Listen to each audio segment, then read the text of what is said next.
शारदीय नवरात्रि के शुभ त्योहार की शुरुआत 7 अक्टूबर से हो चुकी है, जो 15 अक्टूबर को विजयादशमी तक चलेगा। इस वक्त देश भर के मंदिरों के साथ ही घरों में भी कलश स्थापना करके लोग माता रानी की पूजा अर्चना करने में लगे हैं। इन 9 दिनों में माँ दुर्गा के 9 स्वरूपों की पूजा की जाती है। नवरात्रि के दौरान जो लोग व्रत करते हैं वो तो सिर्फ फलाहार या व्रत वाले अनाज का ही सेवन करते हैं, लेकिन जो लोग व्रत नहीं करते हैं वे भी इन 9 दिनों में सात्विक भोजन ही करते हैं और मांसाहार तो दूर, भोजन में प्याज लहसुन तक खाना मना होता है। आखिर इसका कारण क्या है, इस बारे में आइए जानते हैं। भोजन को 3 श्रेणी में बांटा जाता है। हिंदू परंपरा के अनुसार किसी भी तरह के व्रत या पूजा हुआ पाठ में प्याज लहसुन खाना मना होता है। इसके पीछे का क्या कारण है, ये जानने से पहले हम आपको बता दें कि आयुर्वेद में भोजन यानी खाद्य पदार्थ को 3 श्रेणियों में बांटा गया है। नंबर 1, सात्विक भोजन। इसमें मन की शांति, संयम और पवित्रता जैसे गुण होते हैं। नंबर 2, राजसिक। इसमें जुनून और खुशी जैसे गुण मौजूद होते हैं। नंबर 3, तामसिक। इसमें अहंकार, क्रोध, जुनून और विनाश जैसे गुण होते हैं। प्याज और लहसुन को तामसिक प्रवृत्ति के भोजन के तौर पर रखा गया है।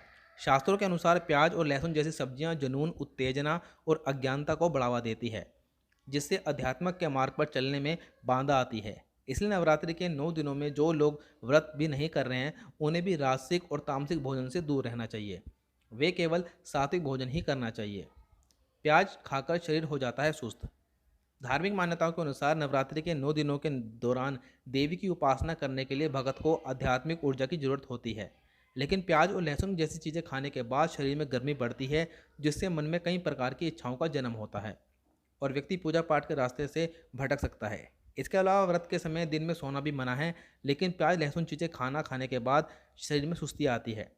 यही कारण है नवरात्रि के 9 दिनों में प्याज और लहसुन नहीं खाया जाता। प्याज और लहसुन ना खाने के पीछे सबसे प्रसिद्ध पौराणिक कथा राहु केतु से जुड़ी है। समुद्र मंथन से निकले अमृत को मोहिनी रूप धरे विष्णु भगवान जब देवताओं में बांट रहे थे, तभी तो राक्षस राहु और केतु भी वहीं आकर बैठ गए। भगवान ने उन्हें भी देवता समझकर अमृत की बूंदें दे दी, लेकिन तभी उन्हें सूर्य व चंद्रमा ने बताया कि यह दोनों राक्षस हैं। भगवान विष्णु ने तुरंत उन दोनों के सिर धड़ से अलग कर दिए। इस समय तक अमृत उनके गले से नीचे नहीं उतर पाया था और चूंकि उनके शरीर में अमृत नहीं पहुंचा था, वो उसी समय जमीन पर गिरकर नष्ट हो गए। लेकिन राहु और केतु के मुख में अमृत पहुंच चुका था, इसलिए दोनों राक्षसों के मुख अमर हो गए थे। भगवान विष्णु द्वारा राहु और केतु के सिर काटे जाने पर उनके कटे सिरों से अमृत की कुछ बूंदें जमीन पर गिर गईं, जिनसे प्याज और लहसुन उपजे। चूंकि यह दोनों सब्जियां अमृत की बूंदों से उपजी हैं, इसलिए यह बीमारियों और रोगाणुओं को नष्ट करने में अमृत समान होती हैं। लेकिन चूंकि राक्षसों के मुख से होकर गिरी हैं, इसलिए इनमें तेज गंध होती हैं और इन्हें अपवित्र माना जाता है। कभी भी भगवान के भोग में इस्तेमाल नहीं किया जाता। कहा जाता है कि जो भी प्याज और लहसुन खाता है उनका शरीर राक्षसों के शरीर की भांति मजबूत तो हो जाता है, लेकिन साथ ही उनकी बुद्धि और सोच विचार भी दूषित हो जाते हैं। ऐसे वीडियोज़ के लिए वीडियो को लाइक, शेयर, चैनल को सब्सक्राइब जरूर करें। जय माता दी।